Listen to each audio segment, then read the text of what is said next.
Salut les amis de eSport TV, merci encore de la confiance renouvelée, merci de des likes, merci de des abonnés, merci également de baisser des commentaires, toujours un plaisir renouvelé gars, de partager les informations et de wax ni ngeen surtout les bës cloche de notification bi également di baisser des commentaires mbokki Sénégalais yi fépp foo leen mënti nekk ci 14 régions du Sénégal, Afrique ak àdduna wërngal këpp ñu ngi leen di jaajëfal fàttewuñu kenn notamment ñi tëdd ci lal hôpital yi ci kër yi ak ñi nekk ci kaso yi également di leen ñaanal ñi dëddu àdduna suñu borom xar leen àjjana fiir daw si on avance ensemble dans la famille de eSport TV, l'actualité en temps et en heure gars yi li nga xam ne nag moom lañu waxtaanee tey mooy li nga xam ne c'est officiel muy ki nga xam ne mooy Eric Ten Hag bi ñu wax ne signé na ki nga xam ne moom mooy donc foofu ca Manchester United ak kii di tamit Luis Diaz mi wax ci digganteem ak Sadio Mané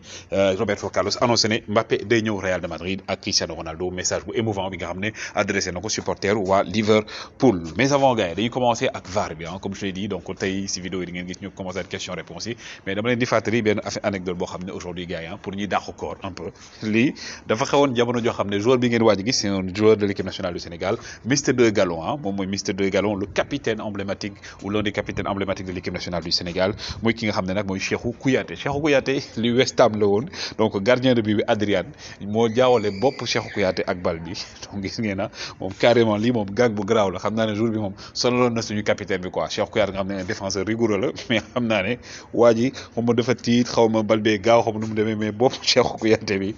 le gain bi té gars yi donc voilà par rapport loolu tey moo nekkoon image dàqu koor bi un peu pour détendre l'ambiance gars yi nga xam ne ñoom sa mbokk séeréer yooyu nga xam ne ñemewuñu koor donc ça c'était l'image Cheikhou Kouyaté ak dans jamono mu nekk West Ham ak ki nga xam ne mooy gardien bii di Adrian mais aussi gars yi ki nga xam ne moom mooy donc Serena Williams ak ki nga xam ne mooy Lewis Hamilton ñoom dañ ne jamono ji bokk na si ñi nga xam ne ñoo bëgg a jënd Chelsea ñoom ak benn ancien président bu Liverpool Bracton donc ñoom ñett ñooñu donc bokk nañ Sir Williams si ñaari la sax donc ñoom nañ pare nañ ba investir lu mat 12 millions diggante yi nga xam ne mooy Serena Williams ak Lewis Hamilton pour jaadi jënd li nga xam ne mooy Blues de Chelsea kenn gis ne nag di Nketiah donc Eddie Nketiah dem moo dugal doublé ki nga xam ne mooy kii di donc Edouard Mendy ci match contre Arsenal moom nag nee na fi mu ne nii il est prêt à rejoindre l'équipe donc du Ghana donc moom nee na pare na pour rejoindre les Black Stars du Ghana bu fin de saison bi jeexee aussi Sadio Mané actuellement qui a égalé le record de but bu ki nga xam ne mooy donc Ryan Giggs nga xam ne actuellement il est à 109 buts mook Sadio Mané mais Sadio Mané moo joué moins de matchs que Ryan Giggs pour atteindre loolu et aussi noté que Sadio Mané du dugal penalty ci li nga xam ne mooy championnat bu foofu noonu mais en tout cas Sadio Mané aujourd'hui qui bat le record ki nga xam ne nag mooy Rio Ferdinand nee na équipe yi mu mus a dajeel yi nga xam ne ñoo gënoon a bon ci Liverpool sax équipe bi gën a bon ci Liverpool moo tane actuellement équipe Manchester United bi nga xam ne moom la gis yow Liverpool daal di koy dóor ki nga nag Rio Ferdinand ancien capitaine de Manchester United moo wax loolu Manchester United la ñuy des ba léegi ak le message émouvant de Cristiano Ronaldo CR7 mi nga xam ne nee na monde boo xam ne àdduna boo xam ne àdduna sport la àdduna boo xam ne benn njaboot la nee na merci waa Anfield man ak sama njaboot du ñu fàtte mukk li nga xam ne defal ngeen ñu ko ci respect bi ak également ci bokku tiis bi nga xam ne ñun ñu ngi koy dund sama soxna ak aussi samay doom ak samay waa kër moo ngi ñoon donc kii moo nekk nii message bi la publié donc ci Instagram am ki nga xam ne mooy donc Cristiano Ronaldo nga xam ne démb sax la reprendre entraînement yi du côté de Manchester United l'un des meilleurs joueurs du monde laay wax donc Cristiano Ronaldo aujourd'hui nekk meilleur buteur aussi foofu nga xam ne mooy donc ci Manchester United benn anecdote bi gars yi mi ngi nii nag ki nga Johan Cruyff moom nee na benn jour ki nga xam ne mooy Romario temps yi Romario mi ngi doon Barcelone Romario dafa ñëw coach dama bëgg a dem seetaani carnaval ba nekk ci Brésil mu ne ko suba boo dugalee 2 buts ma bàyyi la nga dem nee na en 20 minutes ki nga xam ne mooy Romario dugal ñaari buts ba pare na ko coach génn ma sama avion bi may xaar donc loolu Johan Cruyff moo ko def war na également le joueur excellent qui était Romario ki nga xam ne aussi mooy Keylor Navas moom nee na actuellement donc respecte na trop ki nga xam ne mooy Gianluigi Donnarumma nee na seen relation baax na et tout mais il faut que ñu xam ne donc ëllëg saison bi ñoo am na taxawaay boo xam ne war na am te aussi xam na ne war na jël décision par rapport ak situation et tout mais nee na relation ak ki nga xam ne mooy Donnarumma respect la ak cër ki nga gis ne aussi di Amin Harit moom nag waa Schalke 04 ñoo ko àll ki nga xam ne mooy waa Marseille fi mu ne nii nag moom dañ koy delloo mais ak match mi def jamono ji Pablo Longoria ak supporter nee nañ kii dañ ko war a daal di garder kii di Amin Harit ki ngeen gis ni aussi di Bukayo Saka nag waa Angleterre fi mu ne nii ñoom nee nañ moom ak ki nga xam mooy Phil Foden lañ jël def leen seen tête de gondole ci coupe du monde bi ñoom ñooy seen espoir ñoom ñooy seen pépite parce que booy seet jeunes yi nekk ci Angleterre ñoom ñaar bokk nañ ci ak ñoom Declan Rice et tout joueurs yi nga xam ne ñu ngi wane seen bopp ak ñoom Mason Mount mais nee nañ tey ki nga xam ne mooy donc Bukayo Saka bokk na ci avenir u li nga xam ne mooy ëllëgu équipe bi di Angleterre kii aussi bokk na ci ëllëgu Angleterre muy Tammy Abraham wax naa leen ko encore moom lañ jox meilleur joueur du mois du côté de la Série A Tammy Abraham le protégé et le chouchou de José Mourinho nga xam avec Mourinho dafa atteindre beneen niveau gannaaw bu mu ko jëlee Chelsea indi ko foofu te AS Rome mais aussi démb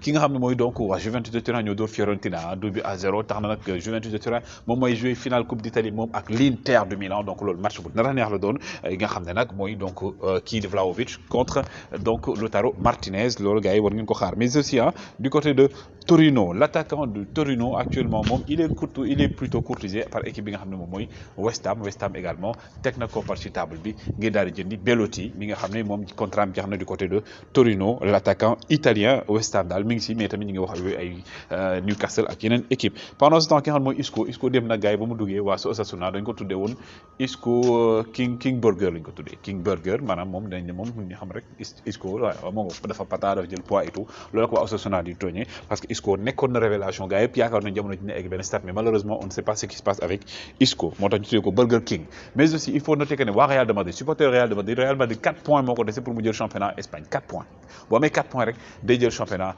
Espagne bi loolu la gars yi tënk par rapport aussi résultats yi dépendre aussi ci nga xam ne mooy FC Barcelone bi war a jouer tey donc Real de Madrid bu amee 4 points rek mën na jël li nga xam ne mooy championnat bi mais waxoon naa la ko aussi 5 ans ki nga xam ne mooy président Leipzig dafa def conférence de presse ci conférence de presse nee na amul joueur boo xam ne mënuñu ko jaay amul joueur boo xam ne personne n'est invendable ñëpp lañu mën a jaay mais kii di Christopher Nkunku dama leen ko waxal encore une fois moom moo ko wax président bi nee na Christopher Nkunku demul fenn bougé fenn day toog foofu noonu ci Leipzig en tout cas ba saison bi di ñëw ki nga xam ne mooy Tanguy Kouassi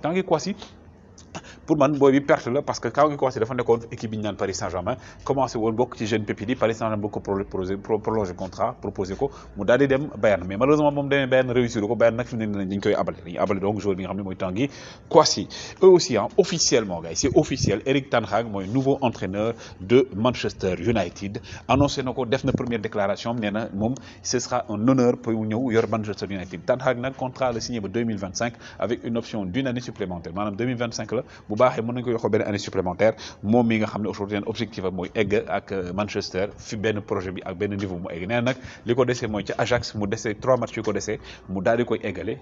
3 journées yu ko desee boobu mu daal di koy eggale parce que moom dafa bëgg remporter championnat ba ak ñi nga xam ne nag moom mooy équipe am mais nee na il est fier de devenir l'entraîneur de Manchester United donc loolu c'est officiel je vous donne cette information donc pendant ce temps aussi gis ngeen Premier League c'est très serré 77 points 76 points diggante Manchester City ak ñaam mooy Liverpool Chelsea am 62 points top si également ñi nga xam ne mooy Tottenham ak Arsenal ñu toll ay points Arsenal aussi dafa match en retard donc loolu noonu gars yi mooy wane la xew foofu noonu ci Premier League dañuy des ci Premier League ak ki nga xam ne nag mooy Luis Diaz wax na ci relation ak ki nga xam ne mooy Sadio Mané nee na moom déjà ba mu ñëwee Liverpool il a eu la chance de retrouver ay ñoo xam ne ay compétiteurs lañ ay athlètes lañ plutôt ay joueurs yoo xam ne également dañoo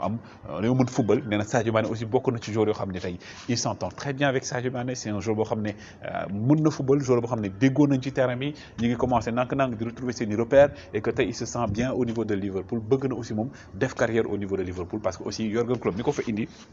nekk na un grand monsieur mais nee na Sadio Mané c'est un joueur boo xam ne il est exceptionnel il est talentueux et c'est quelqu'un boo xam ne aussi c'est un joueur boo xam ne athlète la au vrai sens terme nee na Sadio Mané athlète la donc compétiteur la koo xam ne également muy moom de Mohamed Salah yëpp dañoo mën a football et que tey moom mi ngi gisi boppam et que accueillir nañ ko bu baax a baax ba mu ñëwee fi nga xam ne mooy Liverpool moom Luis Diaz moo ko wax moom nee na c'est un rêve qui se réalise di jouer ci côté ñoom Sadio Mané ak également Jürgen Klopp nee na Jürgen Klopp également nekk na entraîneur boo xam ne mënoo wax leen lu dul il est exceptionnel c'est l'un des meilleurs entraîneurs du monde parce que ba mu ñëwee ba léegi gis na ne mi ngi progressé et que tey aussi li équipe bi di jouer ci tableau yu bëri moom bëgg na daal di gagner lépp ak ki nga xam ne moom mooy Liverpool mais comme je dis encore une fois Luis Diaz qui n'a pas tari d'éloges en parlant de Sadio Mané et aussi de Mohamed Salah et de l'équipe de Liverpool de manière générale donc wane aujourd'hui donc gars yi ñu ko na wax fi ne nii nee neen trio bi donc seen kii la Sadio Mané Salah ak Diaz gars yi nañ jàpp ne mooy trio numéro 1 ay temps boobu Firmino la woon ak Coutinho ak Sadio Mané maintenant nag trio bi moo xew muy donc Diaz Sadio Mané ak Mohamed Salah donc également ki nga xam ne mooy Roberto Carlos la légende du Brésil nee na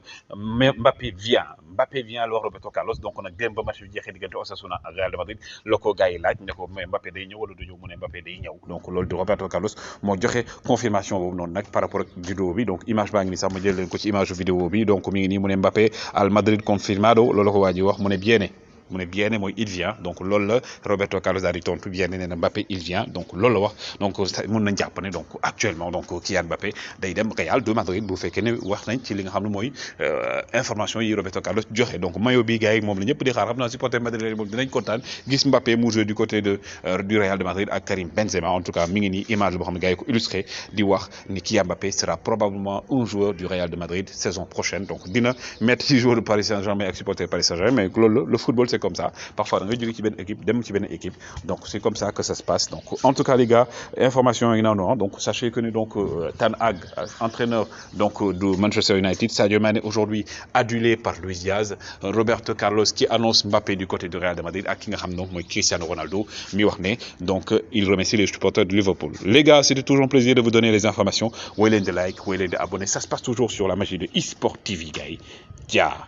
ngeen jëf.